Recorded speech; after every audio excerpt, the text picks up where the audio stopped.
নমস্কাৰ বন্ধুসকল পুনৰ এটা নতুন ভিডিঅ'লৈ স্বাগতম জনাইছো বিকাশ সিং ক্ৰিয়েচনলৈ। তো আপোনালোকৰ আত্মনিৰ্ভৰ অসম যেটো এপ্লাই কৰিছে এই এপ্লাই কৰাৰ পিছতে আপোনালোকৰ প্ৰজেক্ট ৰিপৰ্ট যেটো সাবমিট কৰাৰ সময় এটো আহি গৈছে। তো আপোনালোকে প্ৰজেক্ট ৰিপৰ্টটো আপোনালোকে কেনেকৈ বনাব এটো ভিডিও সবিশেষ জনাম আৰু প্ৰজেক্ট টেমপ্লেটটো ক'ত পাব আৰু প্ৰজেক্টটো কেনেকৈ বনাব এটো ভিডিও সবিশেষ জনাম আৰু ভিডিওটো স্কিপ নকৰাকৈ চাই থাকিব লগতে আপোনালোকে প্ৰজেক্ট ৰিপৰ্টটো কেনেকৈ বনাম এটো ভিডিও মই দেখুৱাই দি আছো। তো প্ৰথমতে আপোনালোকৰ প্ৰজেক্ট টেমপ্লেট যেটো অপচন আছে সেই প্ৰজেক্ট টেমপ্লেট অপচনত আপোনালোকে যাব। প্ৰজেক্ট টেমপ্লেট অপচনত যোৱাৰ পিছতে আপোনালোকৰ যদি প্ৰজেক্ট আপোনালোকে এপ্লাই কৰাৰ সময়তে যেটো দিছে যদি আপোনালোকে ডায়েৰী ফাৰ্ম দিছে ডায়েৰী ফাৰ্মৰ দিব পল্ট্ৰি বা পিগি বা আপোনালোকে ফিশাৰী যদি দিছে তেনেহলে সেই প্ৰজেক্টটো আপোনালোকে তাত সাৰ্চ কৰিব লাগিব বা তাত আপোনালোকৰ অপচন আছে সেই ক্লিক কৰি দিলে আপোনালোকে সেই প্ৰজেক্টটো ওলাই পৰিব আৰু ওলাই পৰাৰ পিছতে এই প্ৰজেক্ট টেমপ্লেটটো আপোনালোকে আগতে প্ৰথমতে ডাউনলোড কৰিব। ডাউনলোড কৰাৰ পিছতে হেতু 13টা 14টা পেজ আছে সেই 14টা পেজ খানক আপোনালোকে প্ৰিন্ট আউট কৰি ল'ব। প্ৰিন্ট আউট কৰি লোৱাৰ পিছতে আপোনালোকে তাত দেখুৱাই দি আছো এতিয়া আপোনালোকে সেই প্ৰিন্ট আউট কৰাৰ পিছতে আপোনাক কোনখন আপোনালোকে হেকু বনাব লাগে আপোনালোকে আৰু কেনেকৈ বনাব এটো ভিডিও সবিশেষ জনাইছো। ৰিপৰ্ট টেমপ্লেটটো ডাউনলোড কৰাৰ পিছতে আপোনালোকে এনেকুৱা 13 বা 14টা পেজ থাকে এই 13 পেজটো আপোনালোকে প্ৰিন্ট আউট কৰি ল'ব আৰু প্ৰিন্ট আউট কৰি লোৱাৰ পিছতে আপোনালোকে ইয়াতে চাব পাৰিব যে 13খন পেজ আছে ইয়াতে আৰু গোটেইবিলাক ইয়াতে দিয়া আছে আপোনালোকৰ মাৰ্কেটৰ বিষয়ে সকলোবিলাক ইয়াতে দিয়া আছে আপোনালোকে ভালকৈ চাব। ইয়াতে মাৰ্কেটিং ষ্ট্ৰেটেজি তাৰ পিছতে প্ৰসেস সকলোবিলাক ইয়াতে দিয়া আছে দিয়াৰ পিছতে আপোনালোকে প্ৰথমতে প্ৰজেক্ট ৰিপৰ্ট যেটো আছে সেই ৰিপৰ্টটো আপোনালোকে কি কৰিব ওপৰত এটো ওপৰৰ পৰা সেকেন্ড পেজটা যেটো আছে দ্বিতীয় নম্বৰ পেজখন আছে সেই দ্বিতীয় নম্বৰ পেজখন আপোনালোকে দ্বিতীয় নম্বৰ পেজখন ওলাব আৰু ওলোৱাৰ পিছতে আপোনালোকে ইয়াতে দিয়া আছে যে এনেকৈ দিয়া আছে দ্বিতীয় নম্বৰ পেজখন আপোনালোকে ফিল আপ কৰিব লাগিব। ইয়াতে দিয়া আছে নেম অফ এন্টাৰপ্ৰেনৰ তো আপোনালোকে নামটো লিখি দিব আপোনালোকৰ যিজন বা যিজন ক্যান্ডিডেটে এপ্লাইটো কৰিছে সেইজনৰ নাম লিখি দিব। তাৰ পিছে ফাদাৰ্স নেম তাৰ পিছে contact details district LAC village post pin email mobile এইবিলাক সকলোবিলাক দিব। তাৰ পিছতে লোকেশন অফ ইউনিট তো আপোনালোকে যিখন ফাৰ্ম খুলিছে সেই ফাৰ্মখন আপোনালোকে আপোনাৰ গাঁৱতে নে বেলেগ গাঁৱত আছে সেইখন আপোনালোকে ইয়াতে মেনশন কৰি দিব। তাৰ পিছতে আছে নিয়াৰেষ্ট ভেটেৰিনাৰী সেন্টাৰ তো নিয়াৰেষ্ট ভেটেৰিনাৰী সেন্টাৰ আপোনালোকৰ যদি ওচৰতে ভেটেৰিনাৰী সেন্টাৰ থাকে সেইখনে ওচৰৰ নামটো মেনশন কৰি দিব। তাৰ পিছতে আছে এক্সিস্টিং বেংক একাউন্ট তো অলৰেডি আপোনালোকে যিখন বেংক একাউন্ট অনলাইন এপ্লাই কৰাৰ সময়তে দিছে সেই বেংক একাউন্টখন ইয়াতে বহুৱাই দিব। তাৰ পিছতে আপোনাৰ ইয়াতে দি আছে যে bank branch IFSC code diary firm তাৰপৰে প্ৰপ'জড এক্টিভিটি আপোনালোকে যেহেতু ডায়েৰী ফাৰ্ম ইয়াতে আহি যাব। ইয়াতে দি আছে কষ্ট অফ প্ৰজেক্ট তো প্ৰজেক্টটো কিমান কষ্ট পৰিব এপ্ৰক্স ইয়াতে লিখি দিছে মিন্স ফৰ ফাইনেন্স এটো আপোনালোকে ভালকৈ আপোনালোকে ফিল আপ কৰিব আৰু ফিল আপ কৰি এইখন এটেচ কৰি ৰাখিব। তাৰ পিছতে আমি আছো তৃতীয় নম্বৰ পেজখন আমাৰ তৃতীয় নম্বৰ পেজখন যিখন আছে এইখন ফিল আপ কৰিব লগা একো নাই তাত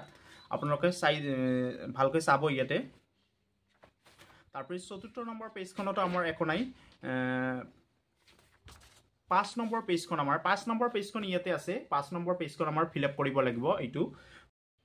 তাৰ পিছত ইয়াতে পঞ্চম নম্বৰ পেজখন আছে মাৰ্কেটিং ষ্ট্ৰেটেজি তাৰ পিছত to be fill up the applicant তো আপোনালোকৰ যেটো আছে তো আপোনালোকৰ মাৰ্কেটখন আপোনালোকে কেনেকৈ কত আপোনালোকৰ নিয়াৰেষ্ট মাৰ্কেট হয় আপোনালোকে কেনেকৈ কিমান লিটাৰ গাখীৰ তাত দিব পাৰে বা আপোনালোকৰ যদি ফিশাৰী হয় আপোনালোকৰ ফিশাৰী কিমান কিলো আপোনালোকে যায় হেতু আৰু মই যেহেতু ইয়াতে ডেইৰী ফাৰ্মৰ বিষয়ে দেখুৱাই দি আছো আপোনালোকে। তাৰ পিছত আছে নেম অফ দা ডিস্ট্ৰিক্ট তো ডিস্ট্ৰিক্ট আপোনাৰ যিখন ডিস্ট্ৰিক্টৰ পৰা বিলং কৰে সেই ডিস্ট্ৰিক্টখন আপোনালোকে মেনশন কৰি দিব। পপুলেশন অফ দা ডিস্ট্ৰিক্ট তো পপুলেশন অফ দা ডিস্ট্ৰিক্ট আপোনালোকে এপ্ৰক্স এইটো দিব আপোনালোকে হয়তো একুৰেট হয়তো নাজানে তো আপোনালোকে কত পাব মই এইটো জনাই দি আছো। তো আপোনালোকে প্ৰথমতে গুগল সাৰ্চ বাৰত যাব। গুগল সাৰ্চ বাৰত যোৱাৰ পিছতে তাত সাৰ্চ কৰিব আপোনালোকে যদি বা আপোনাক যদি বঙাইগাঁও বা কোকৰাঝাৰে হওক বা বঙাইগাঁও হওক সাপোজ মই ইয়াতে সাৰ্চ কৰি দি আছো বা কোকৰাঝাৰ ডিস্ট্ৰিক্ট পপুলেশন 2025 বা 4 ইয়াতে দিলু দিয়াৰ পিছতে আপোনালোকে চাব পাৰিব তাত এপ্ৰক্স যেটো আছে 2011 সেন্সাস অনুযায়ী আপোনালোকে এটো দি দিব এপ্ৰক্স এটা আপোনালোকে তাতকে ওভাৰ দি দিব দিলে। দিয়াৰ পিছতে আছে population of the consuming milk dairy produce in the district তো কিমান কনজিউম কৰে আপোনালোকে এক মাহতে হওক বা এক মাহত কিমান মিল্ক আপোনালোকে হেতু গ্ৰাহকে লয় এটো দিব ইয়াতে। তাৰ পিছতে এপ্ৰক্স